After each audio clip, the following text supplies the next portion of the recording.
ജീവോൽപത്തി.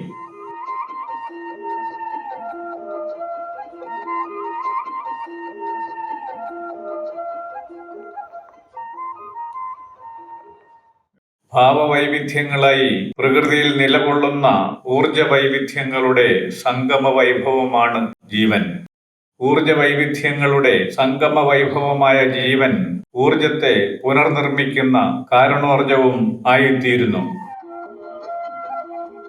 പ്രകൃതിയുടെയും ദൃശ്യവും അദൃശ്യവുമായി പ്രപഞ്ചത്തിൽ ഉള്ളവയുടെയുമെല്ലാം പ്രവർത്തനത്തിന്റെ പൊരുൾ അറിയാൻ കഴിയുന്നില്ല എന്നത് മാത്രമാണ് അജ്ഞതയോടും അത്ഭുതത്തോടും കൂടി ജീവനെ വീക്ഷിക്കാൻ കാരണമായിരിക്കുന്നത്. ഇന്നോളം വിലയിരുത്തലുകൾക്ക് വേണ്ടും വണ്ണം വഴങ്ങാത്ത ജീവൻ എന്ന യാഥാർത്ഥ്യത്തിന്റെ അഥവാ പ്രപഞ്ചത്തിന്റെ സൂക്ഷ്മാവസ്ഥയായ ഊർജ വൈവിധ്യ സംഗമത്തിന്റെ ദൃശ്യാവിഷ്കാരം സാധിക്കുന്നതിന്റെ രഹസ്യമറിയാൻ ജീവികളുടെ ജനിമൃതികൾക്കിടയിലുള്ള സംഭവങ്ങളെ സ്വാധീനിച്ചു നിൽക്കുന്ന പ്രാപഞ്ചിക ശക്തികളെ നിരീക്ഷിക്കുകയും ജീവപ്രവർത്തനവുമായി ഒത്തുനോക്കുകയുമാണ് മാർഗം. ജീവോൽപത്തി എന്ന സങ്കീർണ പ്രതിഭാസത്തെക്കുറിച്ച് ഇന്നോളം നിശ്ചയമില്ലെങ്കിലും നിലനിൽക്കുന്ന ജീവികളിലൂടെ സംഭവിക്കുന്ന ജീവന്റെ പുനർനിർമ്മാണ പ്രവർത്തനങ്ങളെക്കുറിച്ച് നന്നായി അറിയാമെന്നിരിക്കുന്നു.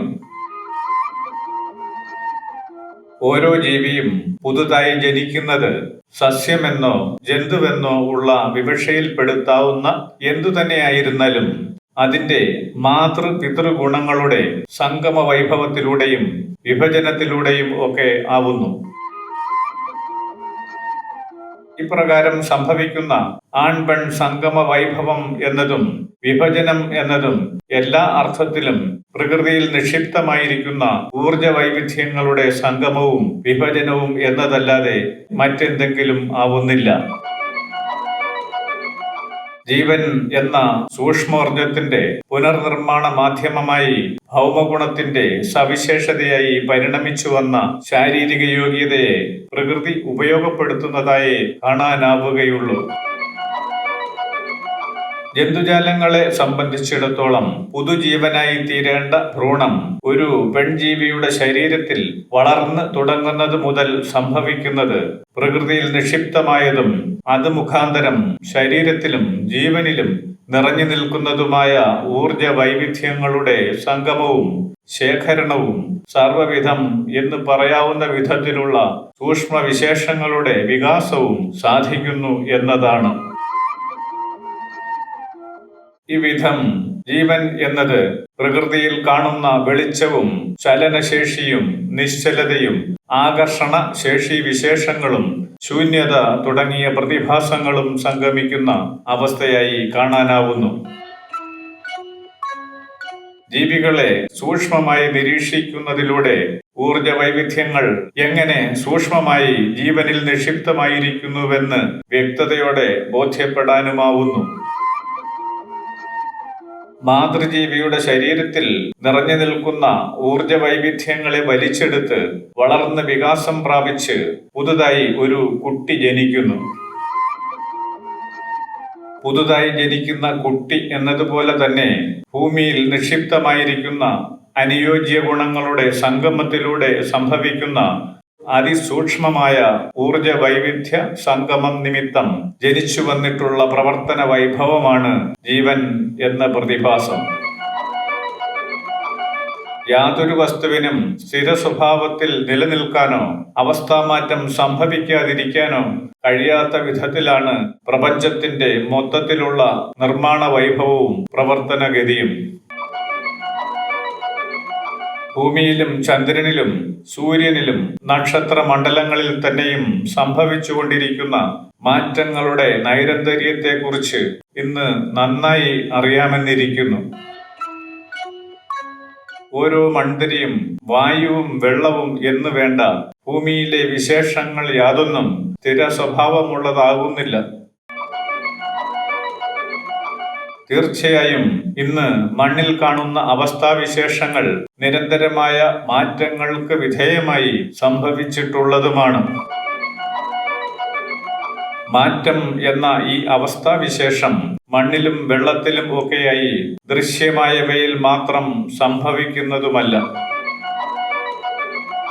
ഭൂമിയും മറ്റ് ഗ്രഹങ്ങളുമെല്ലാം അദൃശ്യമായ നിലനിൽപ്പുകളിൽ നിന്ന് രൂപം പ്രാപിച്ചവയാണെന്ന് പറയുന്നത് തന്നെ അദൃശ്യത എന്ന ശേഷിക്ക് സംഭവിക്കുന്ന പരിണതിയെ എടുത്തു കാണിക്കുന്നു.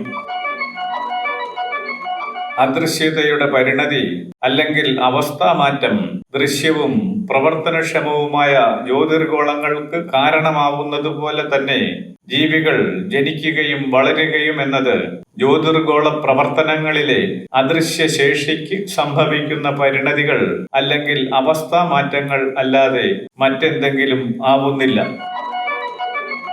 പ്രകാശം, ആകർഷണം, ഉത്ഭവം, പ്രവർത്തനം, പ്രത്യുൽപാദനം, പര്യവസാനം എന്നീ പ്രാപഞ്ചികമായ വിശേഷങ്ങളെല്ലാം തനതു ഗുണങ്ങളോടെ ഈ ജീവരൂപത്തിൽ നിക്ഷിപ്തമാണ്. ജീവന് വേണ്ടുന്നതെല്ലാം ഭൂമിയിൽ ഉള്ളതുകൊണ്ട് ഭൂമി തന്നെയും ജീവനാണ് എന്നതിന്റെ വിചാരപരമായ സ്പഷ്ടതയിലാണ് എത്തിക്കുന്നത്. ജീവനുകളിൽ മാത്രമേ ജീവന് ജനിക്കാനും വളരാനും സാധ്യമാകൂ എന്നത് ജീവികളുടെയെല്ലാം അനുഭവമാകുന്നു. ജീവികൾ ഓരോന്നും പുനർനിർമ്മിക്കപ്പെടുന്നത് വളരെ ചെറുതായി തുടങ്ങി ജീവനുള്ളതിന്റെ മിക്കവാറും അതേ സ്വഭാവത്തിൽ തന്നെയാണ്. എല്ലാ ജീവികളുടെയും പ്രാരംഭ ഗുണങ്ങളും ജീവിതത്തിന്റെ വിവിധ ഘട്ടങ്ങളും തമ്മിൽ കാഴ്ചയിലോ സ്വഭാവത്തിലോ പ്രവർത്തനശേഷിയിലോ ഒന്നും യാതൊരു ബന്ധവും സാമ്യവും ഇല്ലെന്ന് തോന്നും വിധം വ്യത്യസ്തമായിരിക്കുന്നതുമാണ്. ജീവിയുടെ ഭ്രൂണാവസ്ഥയ്ക്ക് വളർച്ചയെത്തിയ ജീവിയുമായി ഏറെ അന്തരം കാണാനാവുന്നുവെന്നത് വാസ്തവമായിരിക്കെ ഒരു ജീവിയെ എപ്പോൾ ഏതവസ്ഥയിൽ കാണുന്നുവോ ആ അവസ്ഥ എന്നത് ആ ജീവന്റെ അപ്പോഴത്തെ അവസ്ഥ മാത്രമേ ആകുന്നുള്ളൂവെന്ന് കണ്ടെത്താനാവുന്നു. ജീവിക്ക് മുമ്പ് തന്നെ ജീവൻ എന്നത് വാസ്തവത്തിൽ പ്രകൃതിയുടെ സൂക്ഷ്മോർജമായി വിഘടിച്ച് നിലകൊള്ളുന്നതും എന്നാൽ അവ എന്തൊക്കെയെന്ന് തിരിച്ചറിയാൻ ബുദ്ധിമുട്ടുണ്ടാക്കുന്നതുമാണ്.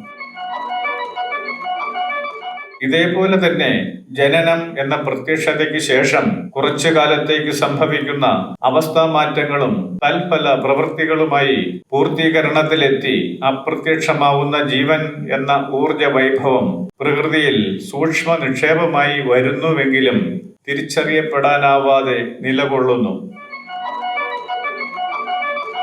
ജീവനെ സൃഷ്ടിക്കുന്നതിനും വളർത്തുന്നതിനും പ്രവർത്തിപ്പിക്കുന്നതിനും കാര്യമായ പങ്കുള്ള പ്രകാശത്തിന്റെ സ്രോതസ്സായ സൂര്യൻ നേരിട്ട് പ്രവർത്തിച്ച് ജീവനെ ജനിപ്പിക്കുന്നില്ല. പ്രകാശം എന്ന ഊർജം സാധാരണഗതിയിൽ ദൃശ്യമായ ഒരവസ്ഥയിൽ നിന്ന് ഉത്ഭവിക്കുന്നതും പകർന്നു നിൽക്കുന്നതുമായ പ്രതിഭാസമാണ്. പ്രകാശം രൂപമുള്ള ഒന്നിൽ പ്രവർത്തിക്കുമ്പോൾ അതിന്റെ ഗുണങ്ങൾക്ക് പരിണതികൾ സംഭവിക്കുകയും സാവധാനം ആ ദൃശ്യവസ്തു സൂക്ഷ്മ ഗുണവിശേഷം കൊണ്ട് മറ്റൊന്ന് എന്ന് പറയാവുന്ന വിധത്തിൽ ആയിത്തീരുകയും ചെയ്യുന്നു. ജീവനെ സൃഷ്ടിക്കുന്നതിനും വളർത്തുന്നതിനും പങ്കുള്ള പ്രകാശത്തിന്റെ സ്രോതസ്സായ സൂര്യനും ജീവികൾ വസിക്കുന്ന ഭൂമിയും ഒരു നിശ്ചിത അകലം പാലിച്ചു നിന്ന് നിരന്തരമായ കൃത്യതയോടെ പ്രവർത്തിക്കുന്നു.